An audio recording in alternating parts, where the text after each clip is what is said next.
Without posture, there is no internal skill. There is no capability.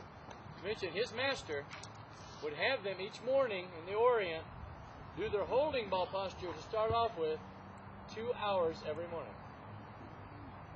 Try it one day.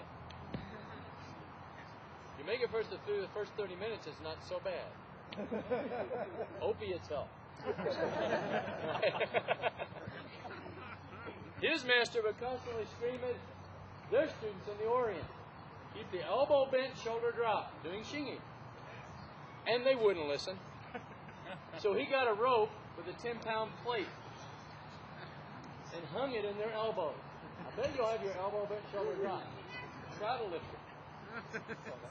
So when doing your push hands, doing your form, visualize that rope with a 10-pound plate. Elbow bent, shoulder drop. If you're raising it up, it's no longer internal. It's no longer Tai Chi. Posture is everything. Watch two people sparring. The first one that starts to break posture, they're going to lose. They're not going to have Tai Chi skill. Hakwa skill. So posture is everything. That's why Professor Chen Menching said, people say, you're such a great fighter, great martial artist. He goes, no, I'm a skinny, little, weak Chinese guy. But my Tai Chi has never failed me. It meant Tai Chi posture, alignment, sensitivity. It's unbeatable when you're doing that. Like Spider-Man with or without his Spider-Man suit on. Superman with or without his Superman suit on. Without the suit, he's Clark Kent. Batman, he's in trouble. So again, notice with the hands, this isn't grabbing and wrestling. First, when I'm here, like if his hands are bent over like that, I might just rush him with my body and break and jam his knuckles for the fun of it. They're not even ready for striking. So what if I did rush in and his finger got caught and jammed back like that? I won without hitting him yet. He has to go to the hospital because he wasn't ready for impact. If he rushes in, he's rushing into something. I'm already ready to hit. Because I don't grab when his strike comes, I yield. If he strikes at me, I yield and strike him. In fact, when he strikes at me, I don't try to grab or stop it or run away from it because then I can't hit back. When he hits at me, it's opportunity. When I go to hit at him, it's opportunity for him to counter me.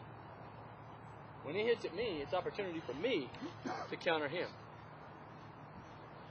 So again, not to mention, if he curls his hands at all, I can just do press and break his wrist as I strike him. So when you let your hands curl, you're begging for somebody to come over and capture and break your wrist. If you have your hands up like this and he tries to come over and capture it, right? He can't as you strike in. Right? So the second someone curls, to correct them and keep reinforcing it to them, keep spraining the wrist on them over and over until they learn, as Professor Chen Menching said, it's not hands Tai Chi. It's push hands and arms. Get inside with your elbows and shoulders. Because how can you ever do a shoulder strike from even 3 feet away, not to mention 8 or 10 feet away? Some of the most famous masters, the most powerful technique is the strikes coming to the wrist, a shoulder strike, where they break their opponent's ribs, knock them on their back, take the breath away from them. So again, moving inside, don't be afraid to put yourself at risk. Their palms right at your chest or throat or jaw. So what? Did you not learn your Tai Chi and Pakwa skills? No. The goal is to make them think they've got you. And just